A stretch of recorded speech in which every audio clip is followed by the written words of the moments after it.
السلام عليكم ورحمة الله وبركاته.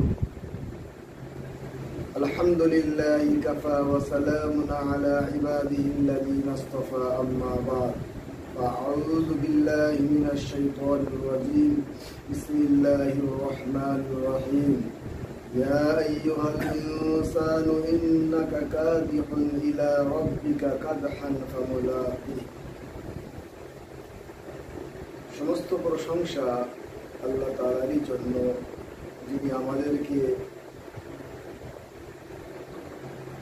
এখানে বসার তৌফিক দান করেছেন। এই জন্য আমরা সকলে বলি আলহামদুলিল্লাহ। আলহামদুলিল্লাহ। তারপরে মহানবী সাল্লাল্লাহু আলাইহি ওয়াসাল্লামের উপরে লাখো কোটি দরুদ বর্ষিত, সকলে বলি আমিন। সাল্লাল্লাহু আলাইহি ওয়াসাল্লাম। আজকে আপনাদের সম্মুখে কিছু কোরআনের আয়াতের তাফসীর করব ইনশাআল্লাহ তাআলা। আজকের দিনে বড় দুঃখের বিষয়, আজকে আমরা যারা মুসলমান বলে দাবি করছি, আমাদের মধ্যে 100-র মধ্যে 70% মানুষ তারা কোরআন পড়তে থাকে। বড় দুঃখের বিষয়। এত মহান কালাম যেটা আমাদের কাছে এসেছে, আল্লাহ পাক আমাদেরকে পাঠিয়েছে, পবিত্র কালাম,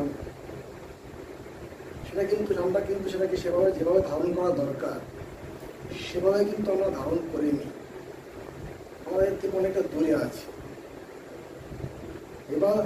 এবার দেখেন, যখন আমরা এটাকে আমরা পড়াই শিখলাম না, কোরআন যে উদ্দেশ্য পড়ানো হয়েছে, কোরআন মানুষের হিদায়তের জন্য আল্লাহ তাআলা পাঠিয়েছেন, কারণ কোরআনটা আমরা পড়াই শিখলাম না, তখন এর মধ্যে কি আছে আমরা জানবো কি করে? যখন পড়ি না, তার মধ্যে যখন আমরা কোরআনটা তেলাওয়াত করি না, কোরআন পড়তে পারি না কিংবা পড়ি না, তার মধ্যে আমাদের সঙ্গে কোরআনের সম্পর্ক খুবই কম। এই জন্য আজকে আমাদেরকে কোরআনের উদ্দেশ্যকে জানা, কোরআনের আওয়াজকে শোনা এবং কোরআনকে শেখা, বেশি বেশি চর্চা করা, এটা আমাদেরকে চেষ্টা করতে হবে। যখন আমরা কোরআনকে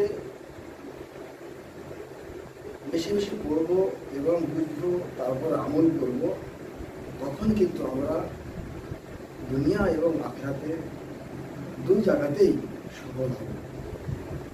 আজকে আপনাদের সম্মুখে আমি কোরআনে কিছু আয়াত তাফসীর করব। সকলে মনোযোগ সহকারে শুনবেন এবং এটাকে অন্তর থেকে ধারণ করার নেওয়ার চেষ্টা করবেন। ইনশাআল্লাহ আমাদের ফায়দা হবে। আল্লাহ পাক কোরআন পাকের মধ্যে বলেন, ইয়া আইয়ুহাল ইনসানু ইন্নাকা কাদিহুন ইলা রাব্বিকা কাদহান ফামুলাকিহ। অনুবাদ, হে মানুষ, তোমরা তোমাদের প্রতিপালকের নিকট পৌঁছানো পর্যন্ত ধারাবাহিকভাবে পরিশ্রম করতে থাকবে, তারপরে তুমি তার সঙ্গে সাক্ষাৎ করবে। এই আয়াতের মধ্যে আল্লাহ তাআলা বলতে চাচ্ছেন যে মানুষ এই দুনিয়া জীবনে ধারাবাহিকভাবে কর্মের মধ্যে লিপ্ত আছে। হয় সেটা ভালো কর্ম হতে পারে, অথবা সেটি খারাপ কর্ম হতে পারে। কিছু ব্যক্তি যারা আছে, যারা ভালো কর্ম করছে, আল্লাহর বিধান নিয়ে চলছে। আবার কিছু মানুষ আছে যারা দুনিয়ার মধ্যে পড়ে আছে, দুনিয়ার মায়াজালে ফেসে আছে, সবকে দুনিয়ার জন্য করছে, কোনো ভালো কর্মের দিকে নাই। তো যাই হোক, মানুষ যতদিন দুনিয়ার মধ্যে আছে, মরণ পর্যন্ত কোনো না কোনো কর্মের মধ্যে সে লেগে আছে, হয় সে ভালো কর্মের মধ্যে, হয় সে খারাপ কর্মের মধ্যে। দুটির মধ্যে কোনো একটি সঙ্গে সে জড়িত আছে। তারপরে আল্লাহ রাব্বুল আলামিন বলছেন, আম্মা মান উতিয়া কিতাবাহু ফাসাউফা ইউহাসাবু হিসাবান ইয়াসীরা। যেই ব্যক্তির আমল নামা তার ডান হাতে দেওয়া হবে ফাসাউফা ইউহাসাবু হিসাবান ইয়াসীরা, তার সহজ হিসাব নেওয়া হবে। এখানে আল্লাহ তাআলা কি বলতে চাচ্ছেন? আল্লাহ বলতে চাচ্ছেন যে কিয়ামতের মাঠে যেই ব্যক্তির ডান হাতের আমল নামা দেওয়া, দুনিয়া যে আমল রয়েছে, তার যে মানে লিখিত যে নথিভুক্ত আছে আমল নামা, তার ডান হাতে দেওয়া হবে, তার সহজ হিসাব নেওয়া হবে। সহজ হিসাব নেওয়ার অর্থ হলো যে তাকে আল্লাহর সম্মুখে উপস্থিত করা হবে, কিন্তু তাকে জিজ্ঞাসাবাদ করা হবে, তুমি কেন এটা করেছো, কেন এটা করেছো, কেন করোনি, এই জিজ্ঞাসা করা হবে।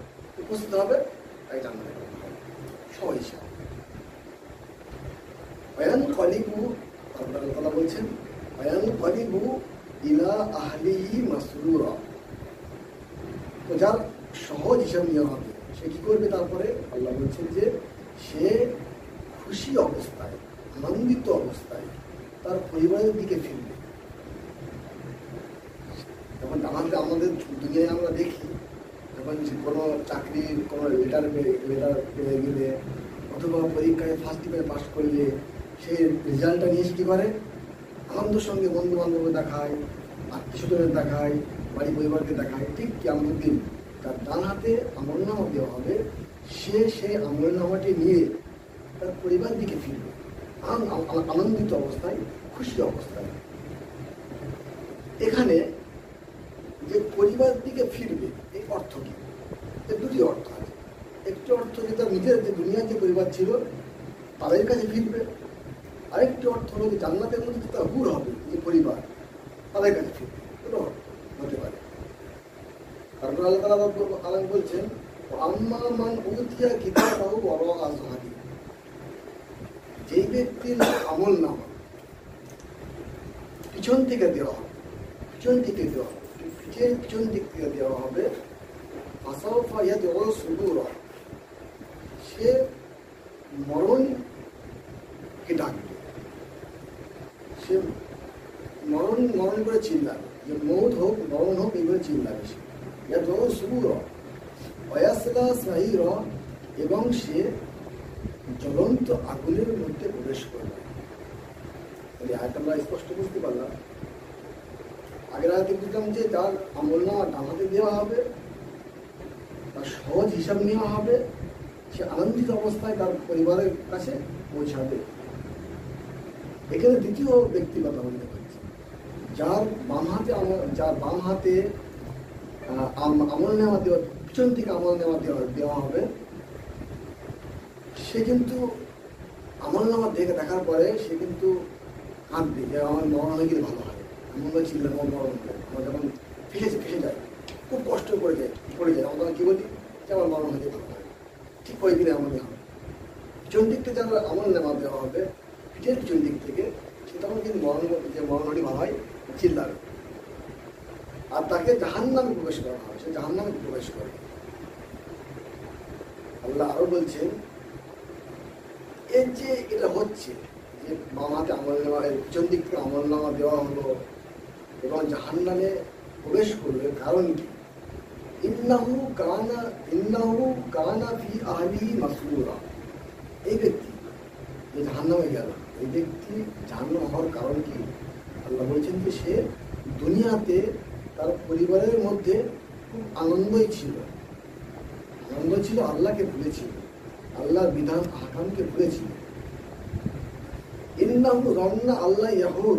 আল্লাহ বলছেন যে এছাড়াও আরো একটা কারণ বলছে আল্লাহ তাআলা, যে সে ভাবতো যে তাকে হয়তো মরার পরে আর উঠতে হবে না, সেটা এটা ধারণা করতো যে মরার পরে তার জীবন আর হবে না, এই জন্য যেমন সে তাই করত।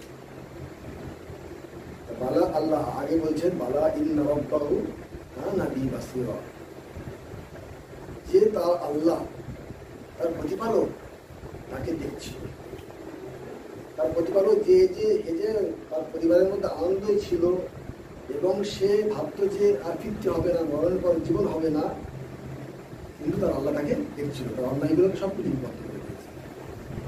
তো আলহামদুলিল্লাহ আমাদের সম্মুখে আল্লাহ কিছু আয়াতের তাফসীর, সংক্ষিপ্ত তাফসীর করার তৌফিক দান করলেন। আমরা এটা বুঝি, ওই জন্য আমরা দুনিয়াতে আমরা কাজ করছি, বেশি সময় আমরা আল্লাহর ভালো কাজ করার চেষ্টা করি, আল্লাহর বিধান আগাম মেনে চলার চেষ্টা করি, তাহলে আমাদের আমল নেওয়া হবে এবং আমরা জানতে পারছি।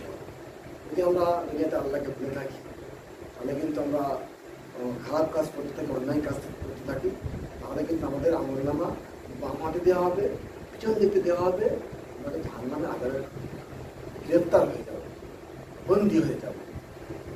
আমরা চেষ্টা করি আয়াতের উপরে থেকে আমরা শিক্ষা নেওয়া এবং আয়াতের উপরে আমল করা, বোঝা এবং আমল করার চেষ্টা করি। আল্লাহ আমাদের সমাজ